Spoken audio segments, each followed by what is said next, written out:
Talk about me or introduce me? I don't know if I am going to do an introduction. Is part of your talk about yourself? Yeah. Okay.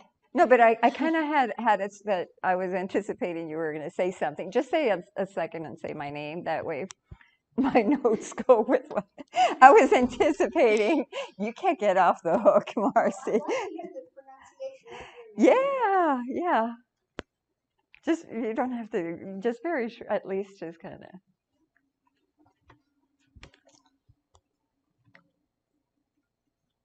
Okay, good afternoon, everyone. Thank you so much for joining us for Lunch and Learn today, to our live audience, as well as to those who are watching by live stream.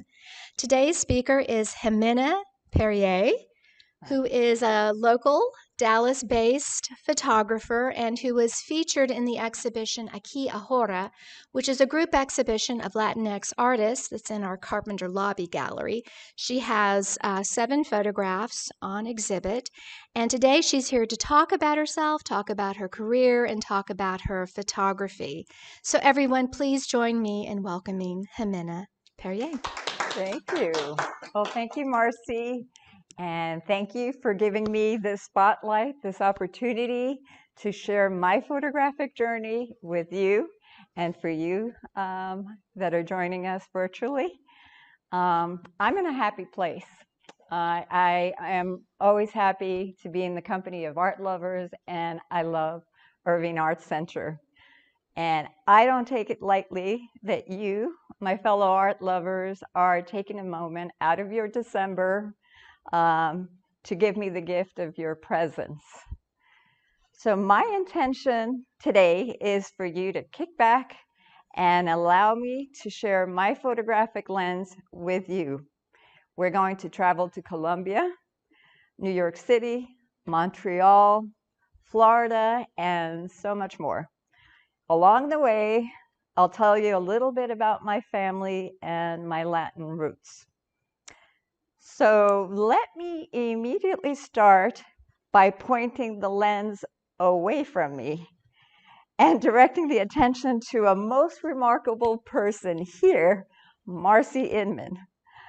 Marcy Inman is director of this magnificent Irving Arts Center.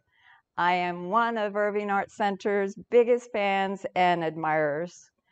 I came upon Irving Arts Center by serendipity. I came with my little boys, who now are 2 grown men, and I came to see an international celebration. What I saw wowed me, and from that moment, I was hooked. I became a loyal patron and participant, and on that first visit, I was seeking cultural interaction. I was seeking art, and boy, did I find it here. Back then and today, Marcy and her team never ceased to bring spectacular shows and premiere installations. Marcy's creative and steady leadership has cultivated this beautiful art center into what I consider a cultural artistic haven. So thank you, Marcy, for all you are and for all that you do. Today, I am honored to be one of the featured Latin American artists in the group exhibit titled Aquí, Ahora, presently on exhibit. This postcard here, highlighting our exhibit and the other 4 galleries, is testimony of how outstanding this Irving Arts Center is. My photographic collection is in the fine company of the artistic creations of my fellow Latin American artists, Alfredo Santesteban, Fanny Brito, Flores, Jose Ángel Hernández, and Maria Renas, whose works span a variety of media, including painting, drawing, mixed media, and assemblage. The other offerings in 4 other galleries are also proof of the marvelous variety that has accompanied our exhibit. In the main gallery was the spatially spectacular wood creations of Danville Shadbourne. In the 3rd gallery was the traveling exhibition of the caricaturist Miguel Covarrubias, who is known for his caricatures that appear in Vanity Fair, The New Yorker, Time, and many more other places. And in the 4th gallery is a State Fair photography collection by Arthur Grace from the University of Texas at Austin, historical collection, presented in partnership with the Humanities in Texas. And if you think I'm done, I'm not done. There's another gallery, Focus Gallery, where the fantastic world of artist, educator Byron Black is seen. There's also 2 theaters that bring magnificent performances. So thank you again, Marcy, for this wonderful place. So reflections. Really, reflections is the basis of photography. It is reflections that I attempt to capture from this current of life. These immortalized moments are then they're curated and there for us to reflect on. Inspiration. So from this current of images and possibilities, there's some things that inspire me, that spark that desire to click and capture. And as Pablo Picasso said, the artist is a receptacle for emotions that come from all over the place, from the sky, from the earth, from a scrap of paper, from a passing shape, from a spider's web. So the possibilities are endless. I want to again thank you, art lovers, for being with me and for joining me virtually. Thanks to art, instead of seeing a single world, our own, we see it multiply until we have before us as many worlds as there are original artists.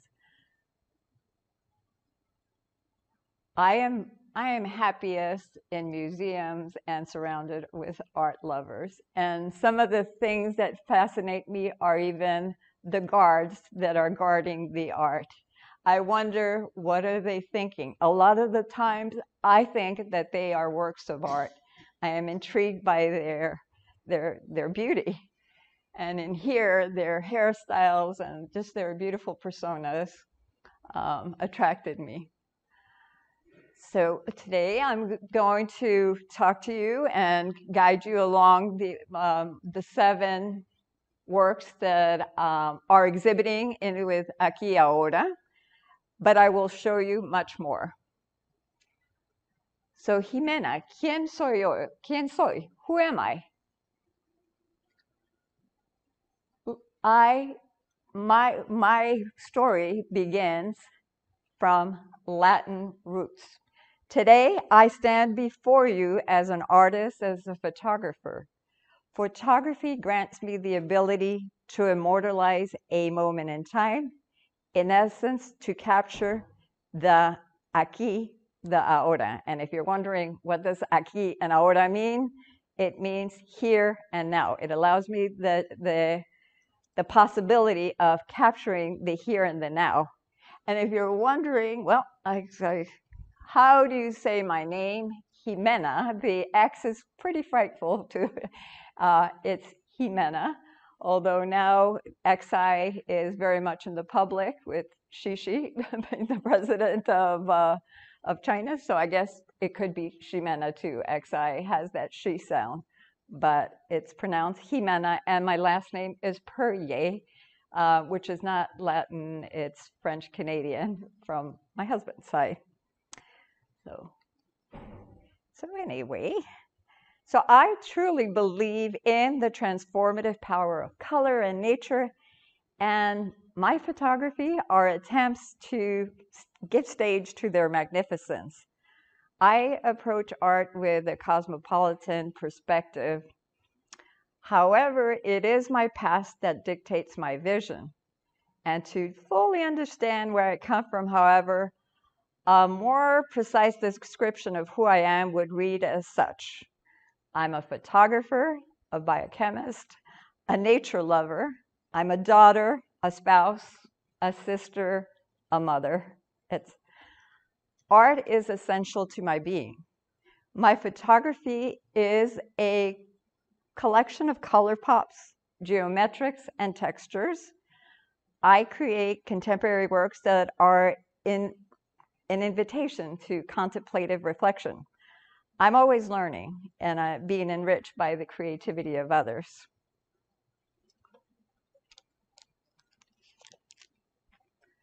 So thanks to the love that my family has for photography, I have pictures to go along with my story. And this is me.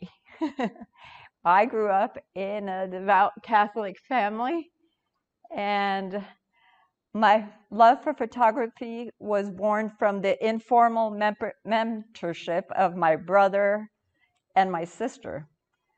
Thanks to him, I have photographs to illustrate our story. So I was born in Cali, Colombia, and I grew up in New York City. But this is my father and my mother. And they loved photography. So the firstborn, not only is it a black and white photograph, but it's also colorized. This is my eldest sister. So I said I was born in Colombia, but I grew up in New York City. Well, Along the way, our parents brought us to the US for a short interlude. I came as a little girl, and we came here with the intent of returning. They had wanted us children to master English, but a fatal heart attack claimed our father's life a year after we arrived, and that changed our world. So,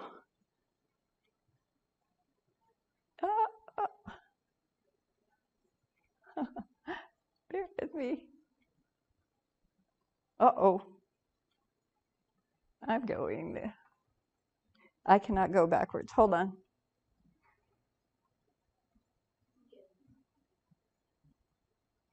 Let me explain something.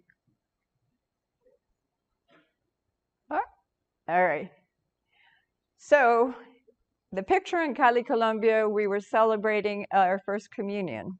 By this time, we were in the US, and my mom was already widowed, and I celebrated my first communion with my brother, the two of us. So it was my sisters, four sisters, my brother, my mother, and I. It had never been our parents' intent to leave Colombia forever. My father was a professional who left a legacy in his beloved Colombia. He having served as Supreme Court judge and as principal founder of our hometown's first law school, which still stands today, and it's a huge institution, Universidad Santiago de Cali. My mom, boldly educated us 6 children. It was my brother who actually knew English because he had studied in English schools in Colombia. He became her translator while my mom took English speaking classes in the evening.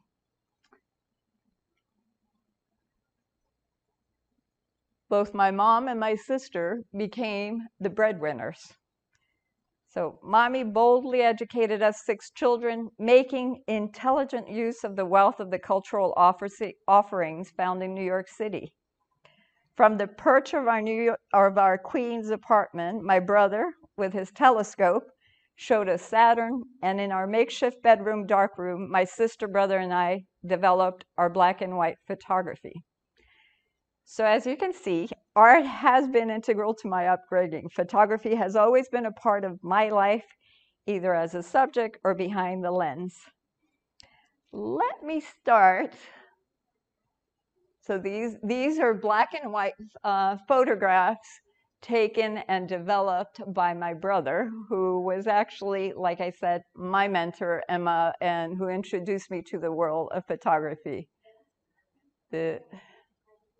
This is at the Museum of Modern Art in New York.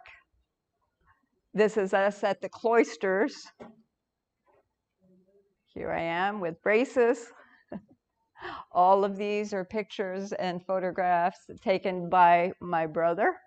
This is my beautiful sister, Alicia, with our first niece. And we were constantly either photographing, I was either getting photographed or we were photographed. We loved photographs. So this is a portraiture of me made by my brother, and this one's made by my sister. This is Alicia Esther.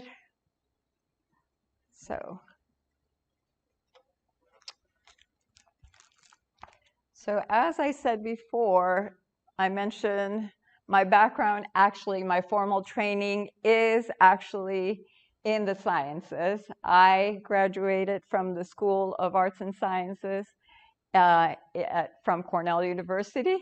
This is gorgeous Ithaca, New York, which was a world much different from New York City.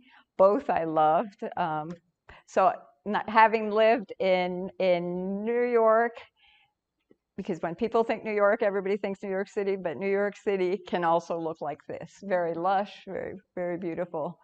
And thanks to my brother, we have pictures of the Arts Quad and me. So our hometown, I'm going to share some of the photography by my brother, Tefario Cadena. This is to give you a sense of what my world, this was him. He also introduced me to the world of chess. And this was our neighborhood. It was very multicultural. Lots of building, urban. You never felt lonely there. If you felt lonely, you just went out and you just walked among the crowd. This was our main street. My brother was student president at Queens College. He was very involved. And here's some pictures of I think, the newspaper staff, which I think are fabulous. You see the old typewriters. And we came during the 60s, and there was a lot of unrest.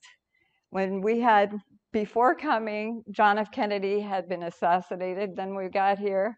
Shortly after that, Martin Luther King got assassinated, then Bobby Kennedy. And then our father also passed away. So it was pretty tragic. These were around the block, Irish neighbors.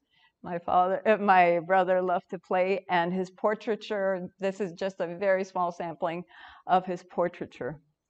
So right now, I'm going to start with my exhibit, which is presently on the walls of Irving Arts Center that are happily here.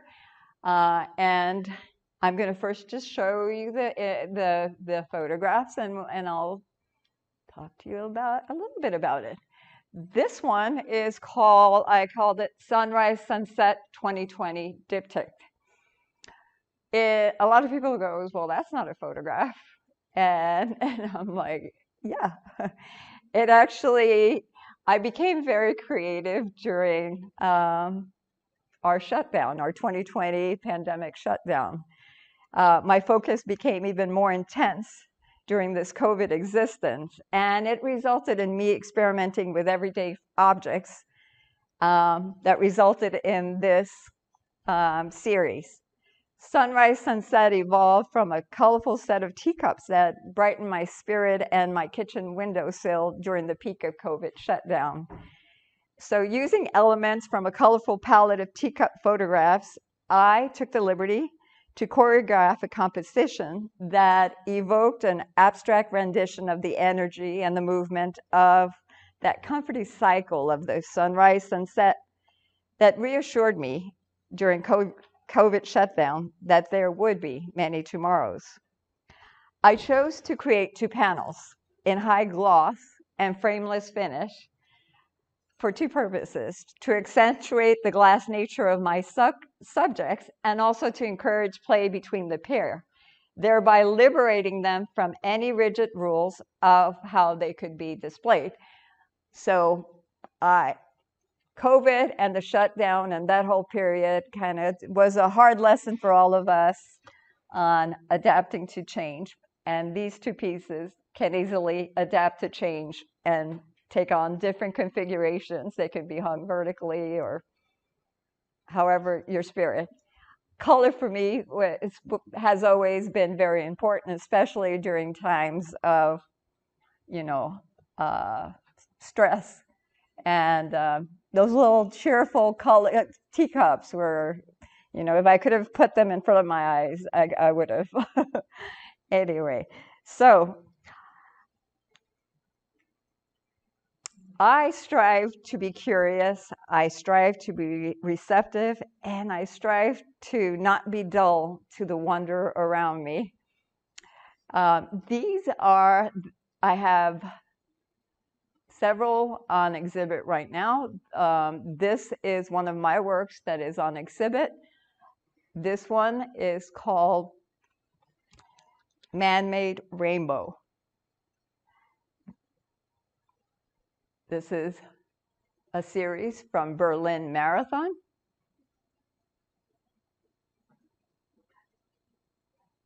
This one was captured at home. This was a This one I found in a fountain at our gorgeous Dallas Arboretum. There was a spectacular glass exhibit by Shahuli, the master, and I was in heaven. The colors, the textures, and everything. And in this piece, I collaborated with the water and the wind. I noticed that in the interface between the glass, there were glass spires, and the water, the wind was creating this pulsating pattern that was just gorgeous. And this piece, it still seems to pulsate, and I like to sit and I see different shapes in it. I really, not only do I like the red color, it pops and gives me energy. This one I found in our Dallas Halls Arts District. If you haven't been to Dallas, what are you waiting for? I come from New York City, and we're starting art-wise. We're up there too.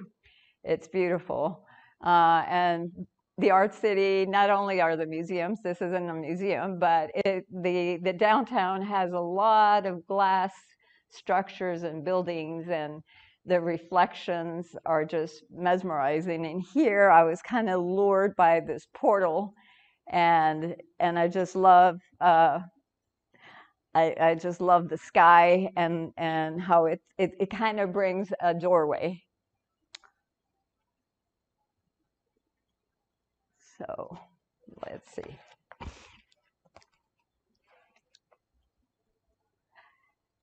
So during this period of COVID shutdown, let me see. I became even more attuned. Not only did I find creativity and art in those teacups, but I also became very sensitive and did something I had never done before, really take time to bird watch and nature watch. And as a science lover, I've always been wowed by our bodies, the way, the nature, and how we really, the beauty of how we're made and the beauty of all of us creatures. And so this was one exercise also of observation that I found. I mean, I found they're all such delicate, beautiful forms.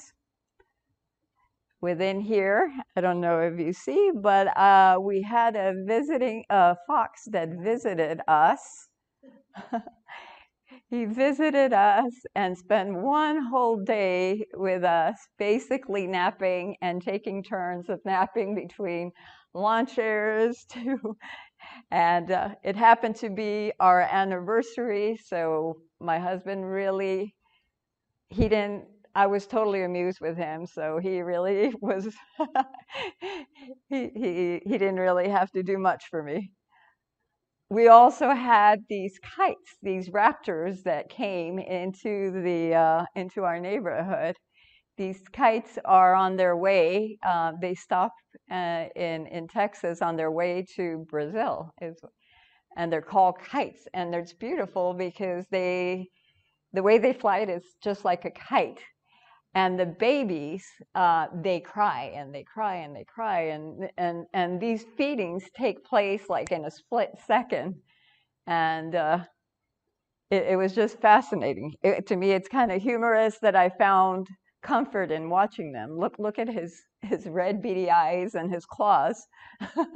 But there really was so much beauty. I didn't even know that a dove was so beautiful. This is a dove. I also noticed how beautiful it was, the sound of when you came upon doves, when they come up, it's such a beautiful sound. So I also discovered the beauty of a dove. So I seek to see, and textures really lure me in.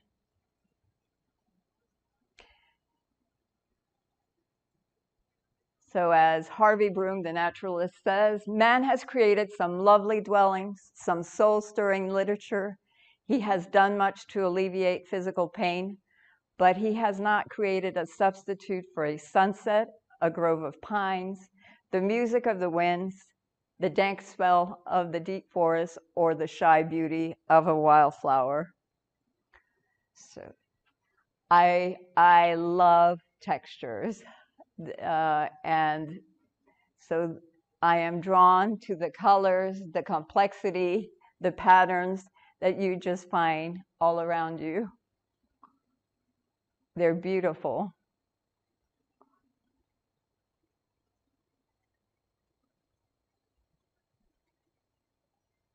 This is soft autumn. I mean, to me, their installations are all around us. I really see masterpieces all around us. I feel a little bit like a thief, really, because I'm snapping at something that's already out there.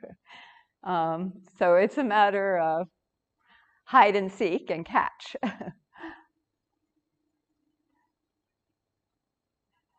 And this is a blanket of like lichen that's growing on molten lava. This was from Iceland.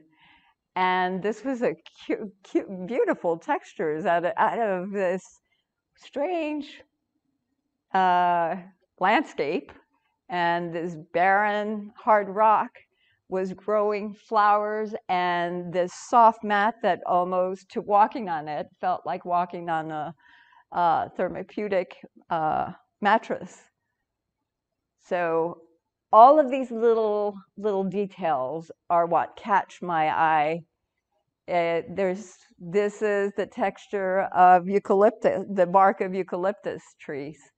I see art in it. I think it's just beautiful. I even saw two figures. I call this mother and child. So sometimes I see things in places like this. So right here, I was in Florida at a nature preserve. It was called Kobe Nature Preserve in Hollywood, Florida. It was on a trek through this 1,500-acre coastal mangrove wetland at Kobe Nature Preserve in Hollywood, Florida, that I came upon my next image that I called Mangrove Hide and Seek. From an observation tower, I initially observed an apocalyptic scene of crowded, twisted, unattractive, medium-sized trees. However, as I walked the boardwalk that snaked through the mangrove, I was taken by the magnificent roots of these mangrove trees that tenaciously held to the sodden soil. I was so impressed by the adaptability and the resilience of these trees and the extraordinary role that they played in protecting our coastal areas from erosion that I came to love this scene. And from here, I came upon this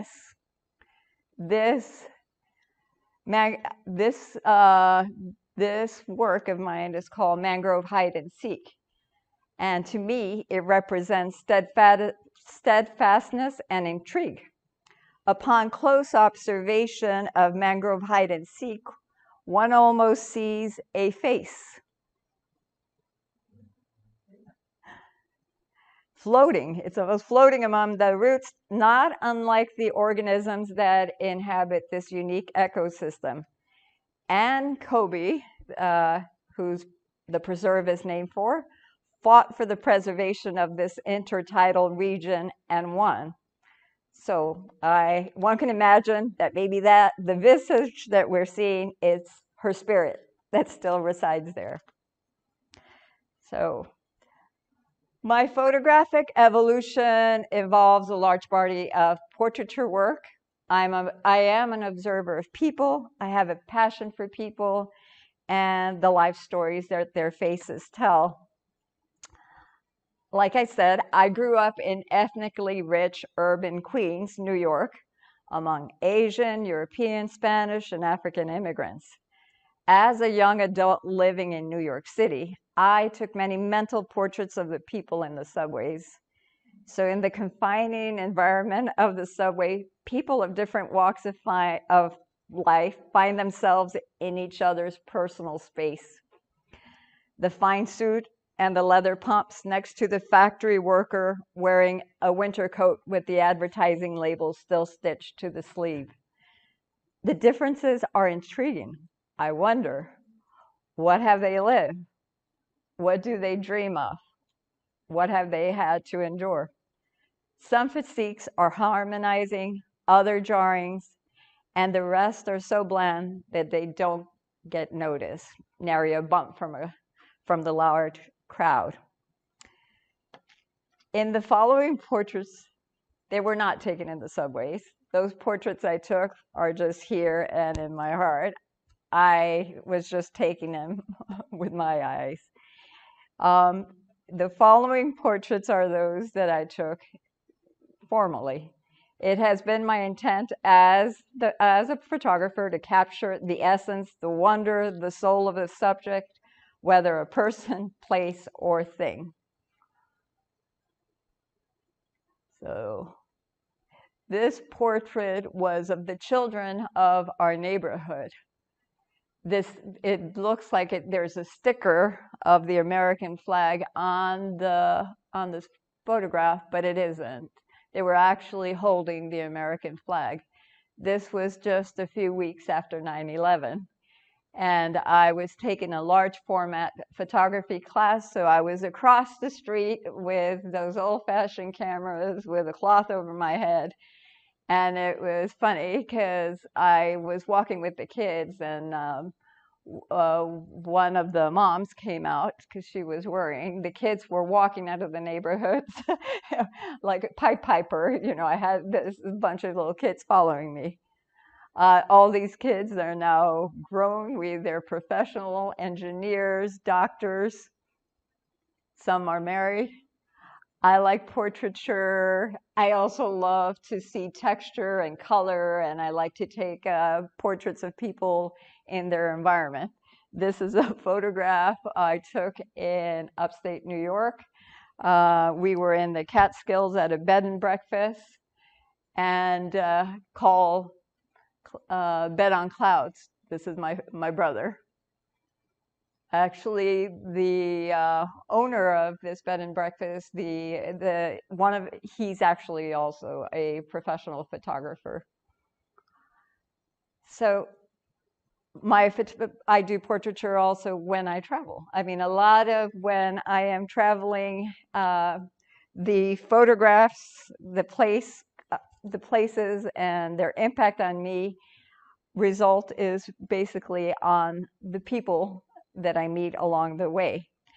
And in this quote by Marguerite Yourcenar, she says, which I think is very true, it is when we're in the travel mode. In the travel mode, this perception is sharpened. Our perception is sharpened by the absence of any of our homebody's false reassuring routines. So when we're traveling, haven't you noticed? Here, this was taken in Rome, in Capitoline Museum. This is a large bronze sculpture of Constantine the Great. This is portraiture of my son with his dog. He is now a grown man, a professional. This is a portraiture of my niece, who is now the helmsman in the starship of Strange New Worlds. She is starring in I was going to say Star Wars, Star Trek. And this is a formal portraiture of a little Russian girl.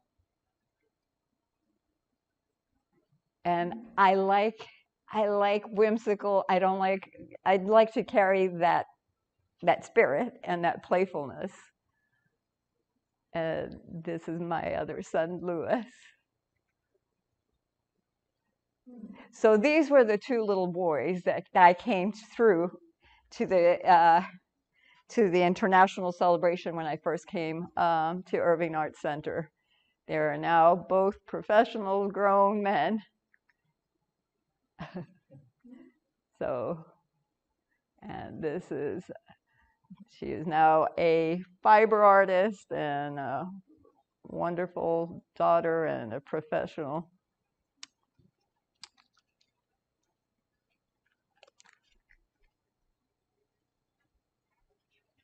So in this one, man-made rainbow, I'm going to give you a little background of what I saw and treasured, and just give you a little bit of the backdrop of the other, from different angles, what I was seeing. This I really felt like it was a warm embrace, which I received at sundown.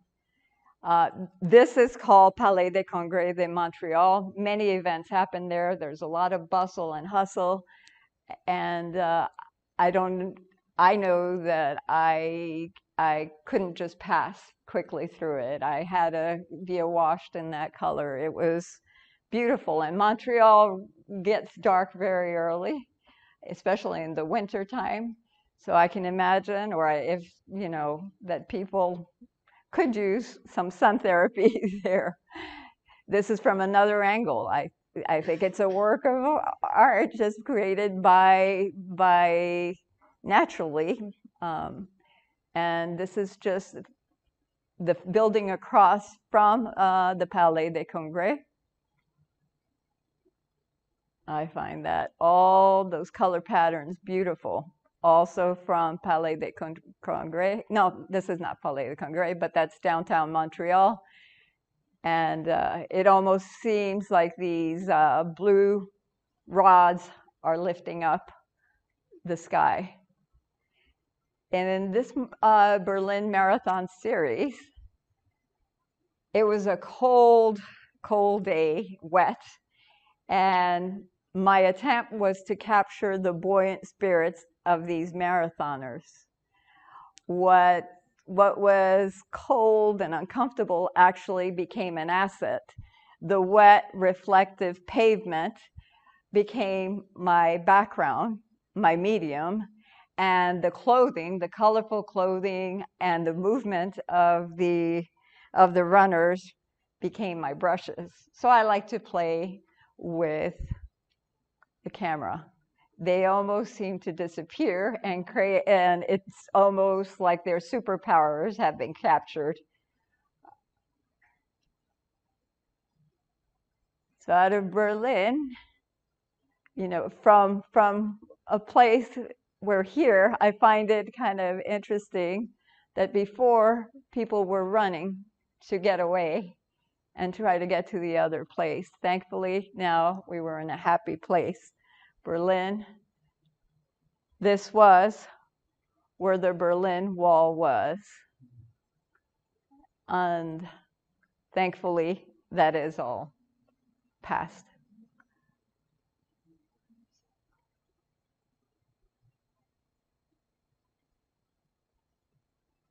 So I find a lot of beauty home in the US.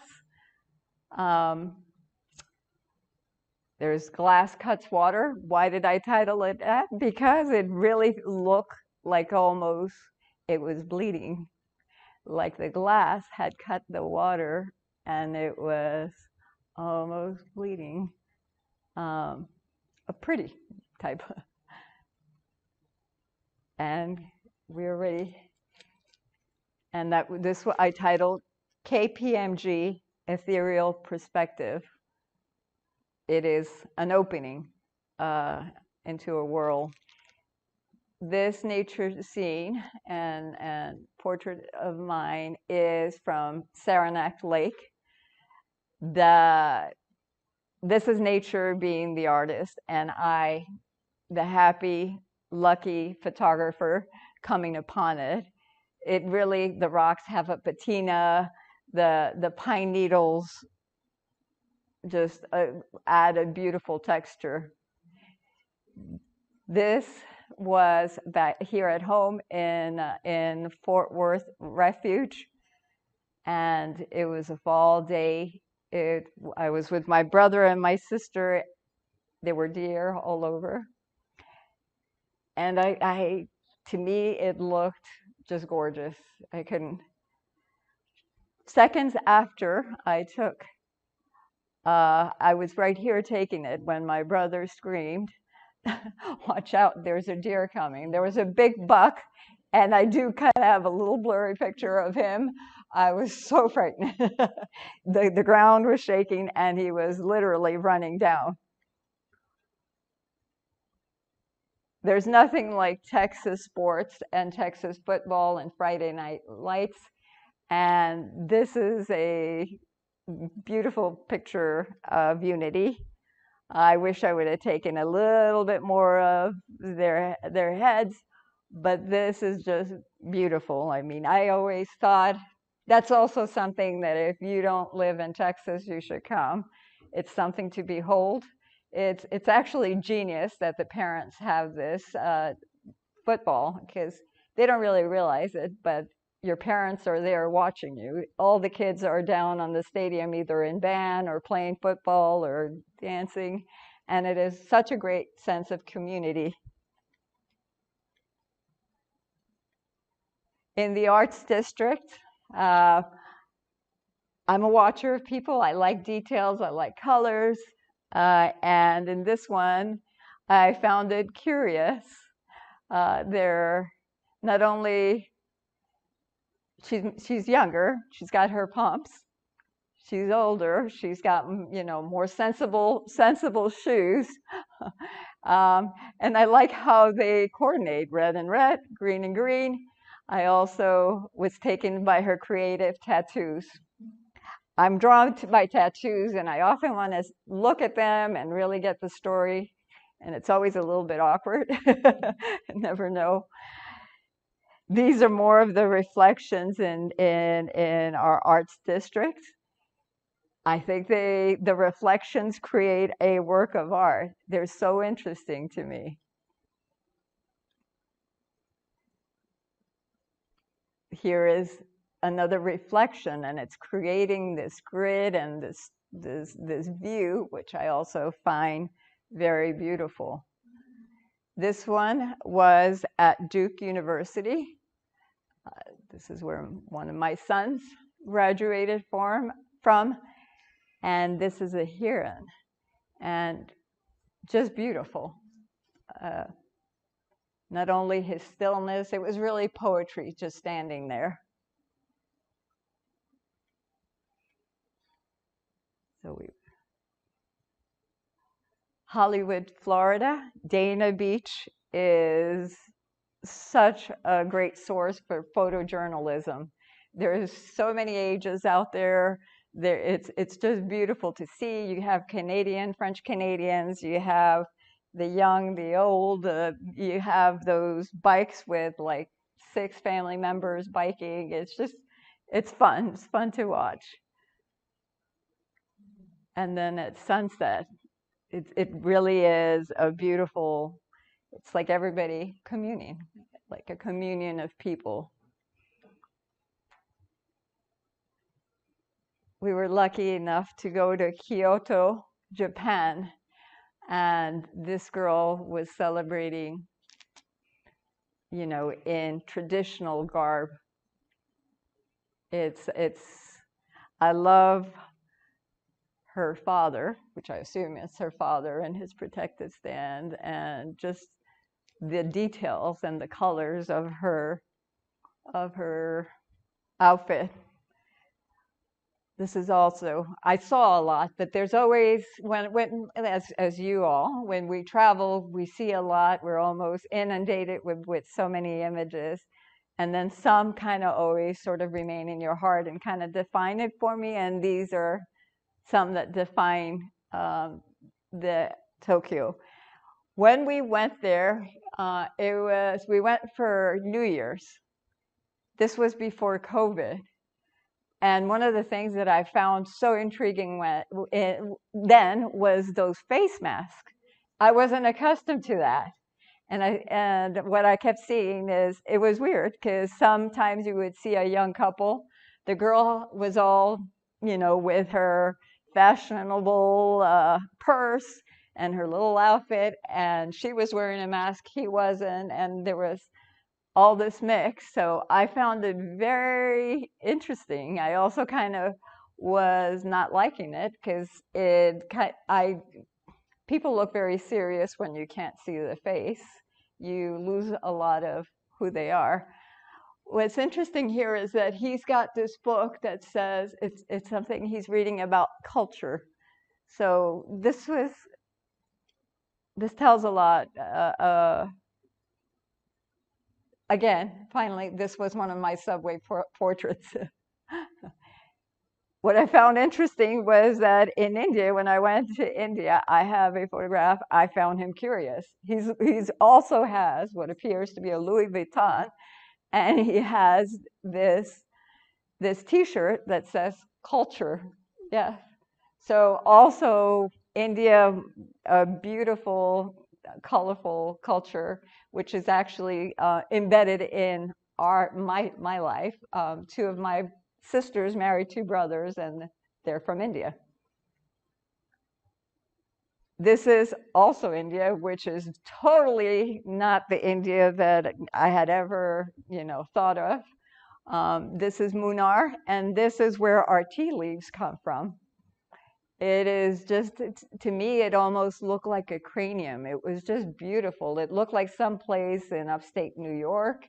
The air was fresh, and among these roads, what we had, it was women cutting the tea leaves, and in colorful garbs, and they were actually barefoot, just walking through there, probably to get better footing. And it was just beautiful. I don't know why tea is so cheap, because that's a lot of work.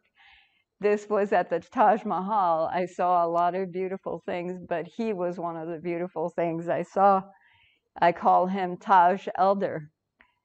Again, I think his face, is beautiful. The hands, the face, his garb, the dhoti, they all intrigue me in. And the carvings in India are just something to behold. So once again, here they are, the Louis Vuitton bag, and both are somehow associating within their environment. Thanks to my brother, I got to go to The Hague, and we went to the beautiful gardens, which was a sea of color. For me, the nature color, the color lover, I was in heaven. I could have stayed there a week, and we went to the Moritz Museum with beautiful works of art. And this is the girl with the earring. This is actually, I thought it was a clever one. Actually, this is not from the portrait itself, but this was in the gift shop. It was a bunch of pencils, and I thought it curious, the composition that I could create. So I'm always just playing around. Of course, the Netherlands is known for their bicycles, and just to kind of create and capture the feeling of motion, I took this, I slowed down the shutter speed. And in the Netherlands, they look very fashionable, but of course they don't wear helmets, and they're with very nice shoe wear, and beautiful outfits. I like to take portraits within the context. Again, this is my brother who I was traveling with, and I love the environment that he was in.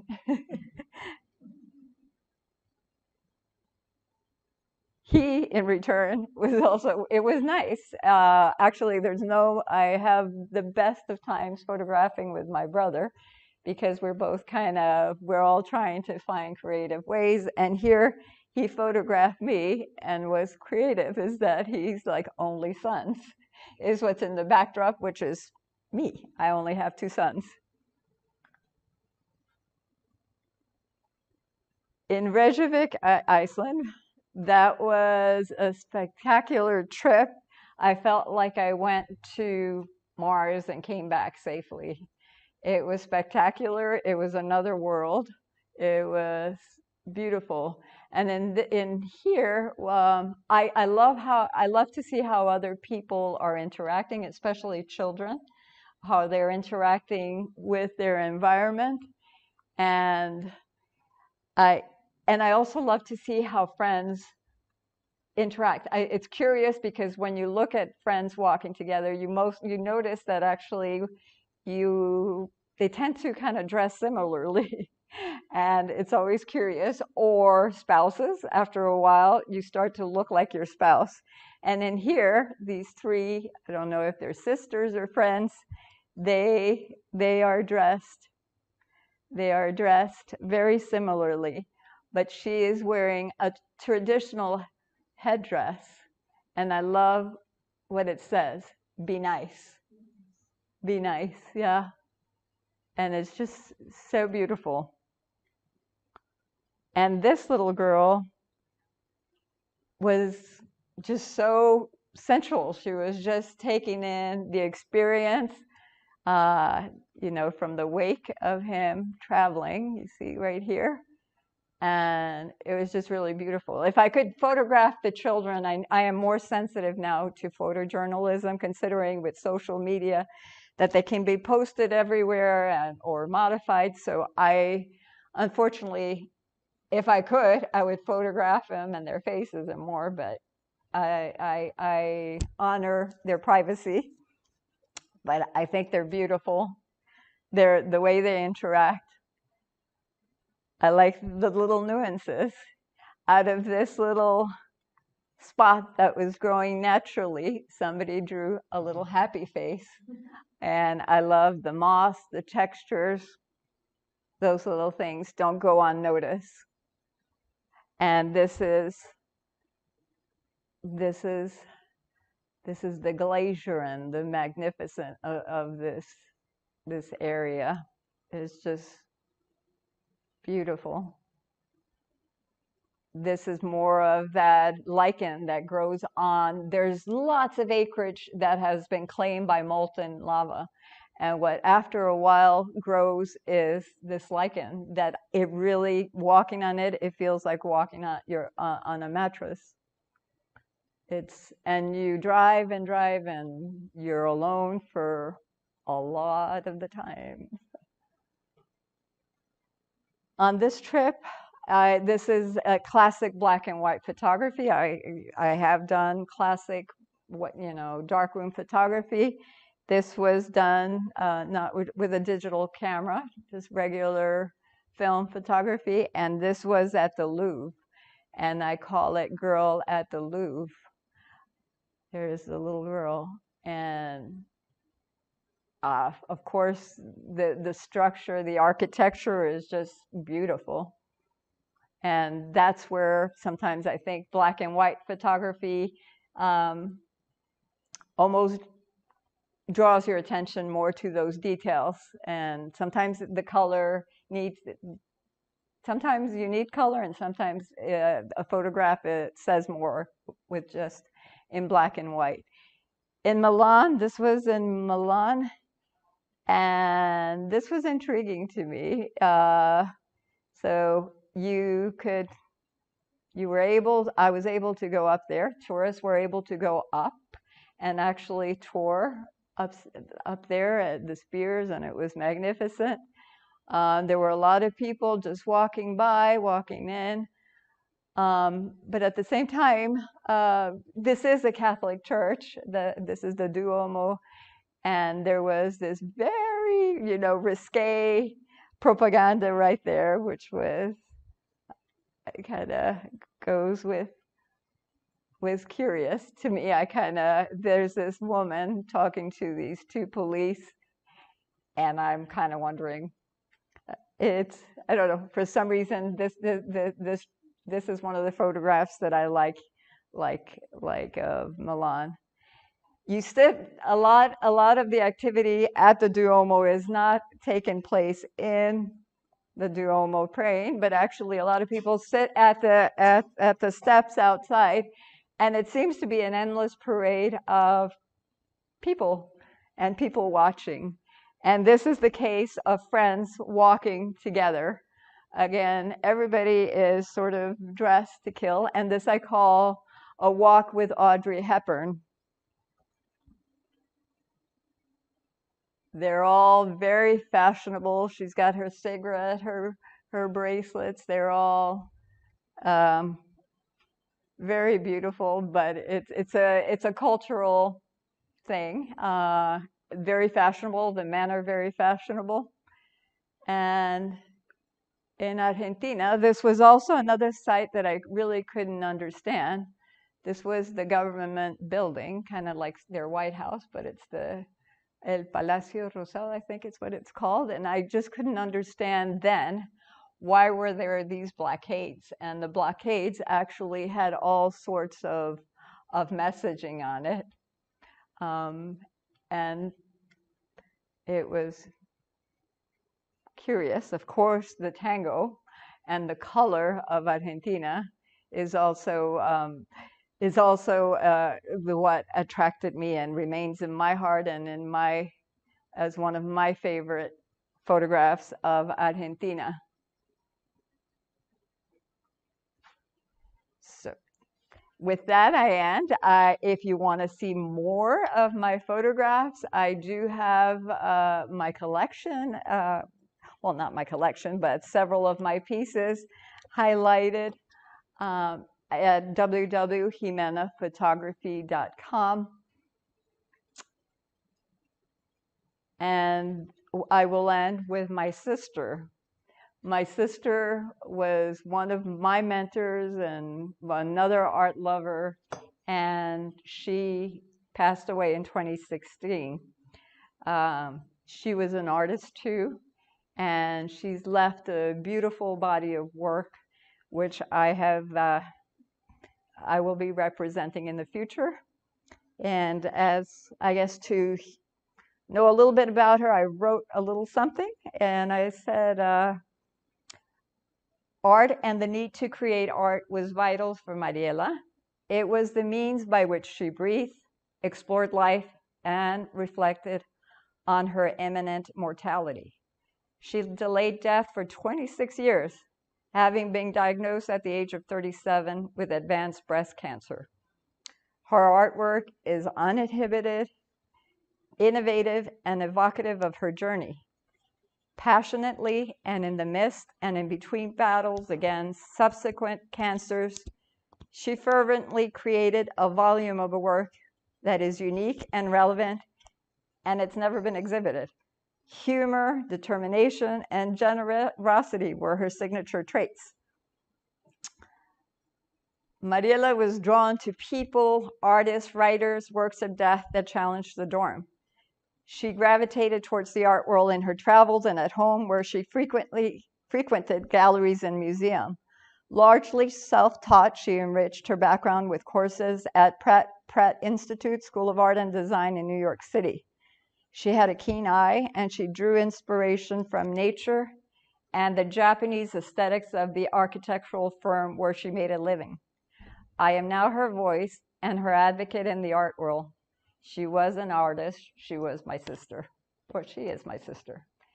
And on that note, so thank you for giving me your time. Like I said, I don't take it lightly that you have given me the gift of your presence. And if you have any comments or questions, I will turn the focus on you, which is really my favorite place to be, is behind the lens. I just want to comment on Quentin. On your work. Oh. Thank you. I just want to comment on your work. It's beautiful.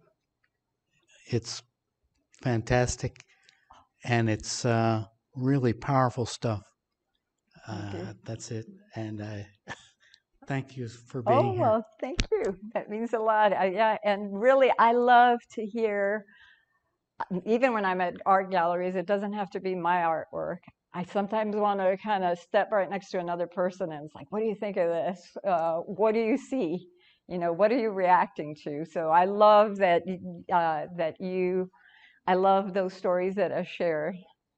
Thank you. I love to hear your reaction.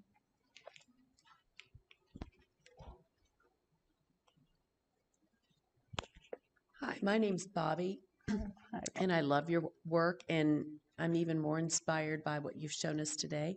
I wanted to ask you about the plates and cups that you're diptych. How did you print that? Because it seems to have like glass in front of it. Yeah, I chose a high gloss finish. So it's actually printed, it actually has, how appropriate, isn't it, for COVID 2020?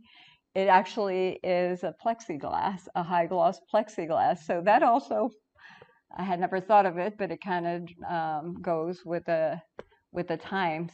And so it's very high gloss. It's another way of exhibiting. There's different thickness of glass. You can do like a 1/4 inch, and the way it hangs, it actually, I forget, it's called like some French hanging. You could actually rotate it. It kind of hangs by a very simple kind of cleat. French cleat, yes. Thank you. Thanks, yeah. I was wondering if all your siblings are artistic, as you are. It seems like many of them are. I think we were all, I think we are either art lovers. Yeah, yes.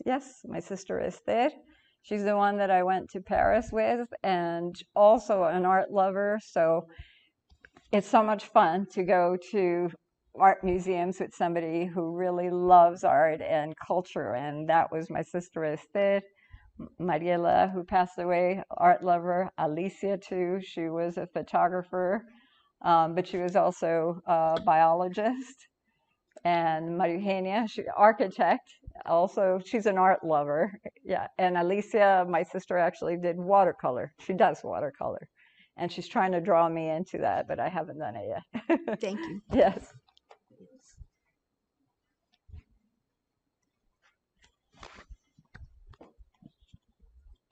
Anybody else have any questions or comments? Well, let me tell you that you watching out there, this is the first time that I have ever participated in anything kind of virtual. I don't really have a social media presence on purpose other than my website, but so thank you for being here and joining me on this new experience. Thank you. Thank you.